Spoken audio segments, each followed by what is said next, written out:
आज ही Doubtnut app download करें। Doubtnut पर होगा अब आपके सभी मैथ्स, केमिस्ट्री, फिजिक्स और बायोलॉजी डाउट्स का सफाया।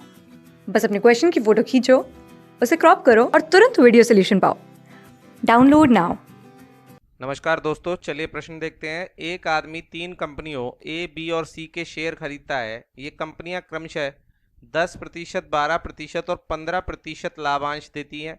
यदि इन कंपनियों में उसने अपनी पूंजी का क्रमशः 20%, 30% और 25% भाग शेयर खरीदने में खर्च किया और उसको लगभग 2337 रुपये 50 पैसे मिला, तो उसकी कुल पूंजी कितनी थी? तो देखिए, यहाँ पर हमें कहा गया है कि एक व्यक्ति है, वो 3 कंपनियों की शेयर खरीदता है और अपनी कुल पूंजी का 20%, 30% और 25% भाग ए, बी और सी के शेयर खरीदने में लगाता है, जिससे उसे इतना इतना प्रतिशत लाभांश प्राप्त होता है। ठीक है, कुल उसका जो लाभ है वो 2337 रुपये 50 पैसे है। ठीक है, तो माना कुल पूंजी, यहाँ पर हम मान लेते हैं कि उसकी कुल पूंजी 100 रुपये है।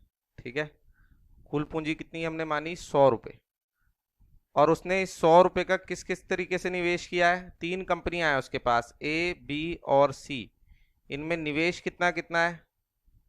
देखिए, इसमें निवेश की प्रतिशत हमको दी हुई है 20% कुल पूंजी का, यानी कि 100 रुपये का 20% यानी 20 रुपये का निवेश। ठीक है, तो कंपनी ए में उसने 20 रुपये की निवेश किया है। उसी तरह कंपनी बी में उसने 30% का निवेश किया, यानी 30 रुपये का निवेश किया है। इसी तरह उसने कंपनी सी में कितने का निवेश किया है? 25% का, यानी 25 रुपये का निवेश किया है कुल पूंजी में से। ठीक है, अब उसे लाभ कितना कितना हो रहा है किस किस निवेश से? देखिए, लाभ जो कंपनी ए में उसको हो रहा है, लाभ का प्रतिशत यहाँ पर देख लेंगे। लाभ का प्रतिशत हमें दिया हुआ है 10% कंपनी ए का, 12% कंपनी बी का और कंपनी सी का है 15%। ठीक है, अब देखिए निकालते हैं यहाँ पर लाभ।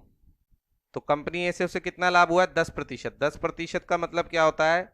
10% का मतलब है 1/10, यानी कि जो हमें राशि दी गई है उसे 10 से भाग दे देंगे तो हमें लाभ मिल जाएगा, यानी 20 को 10 से भाग देंगे तो 2 रुपये का यहाँ पर हमारा लाभ हो जाएगा। इसी तरह 30 रुपये का 12%, तो 12/100 गुणा 30 करने पर कितना आ जाएगा? यहाँ पर 12×3=36, 360/100 और यहाँ पर काटेंगे हम तो ये आ जाएगा 3.6। ठीक है, 3.6 रुपये। इसी तरह 25 रुपये का 15%, तो 25 रुपये का 15% यानी 15/100। ठीक है, 25 से कट जाएगा सीधे तौर पे 4 से, 4 बार, तो 15/4 यहाँ पर ये आ जाएगा 3.75 रुपये। ठीक है, ये उसे कंपनी सी में लाभ हुआ है 3.75 रुपये का। अब उसे कुल लाभ कितना हुआ है? यदि उसकी पूंजी 100 रुपये है तो कुल लाभ कितना हुआ उसे? यहाँ पर उसे कुल लाभ हो रहा है, अगर हम तीनों को जोड़ दें, 2 रुपये, 3.6 रुपये और 3.75 को जोड़े तो आ जाएगा 9.35 रुपये। ठीक है, इन सबको हमने जोड़ दिया।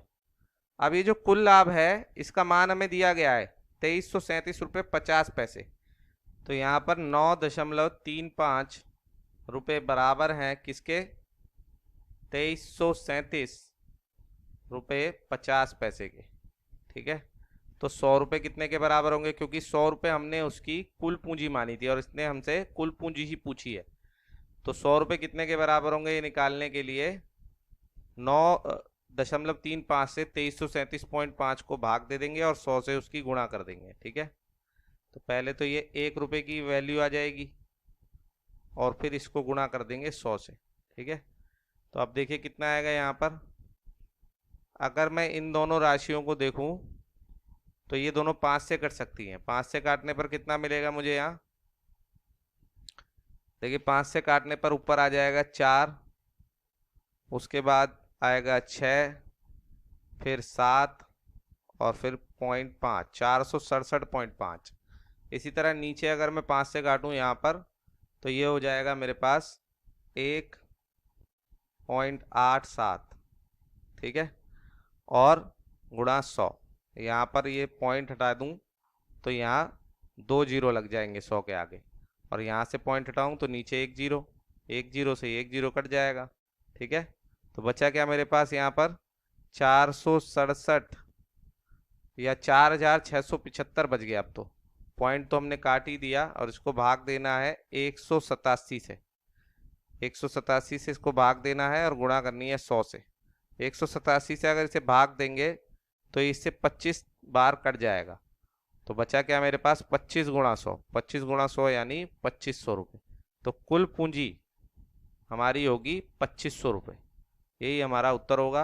विकल्प देखें तो पहले, दूसरे, तीसरे और चौथे विकल्प में से सही उत्तर है पहला विकल्प। धन्यवाद।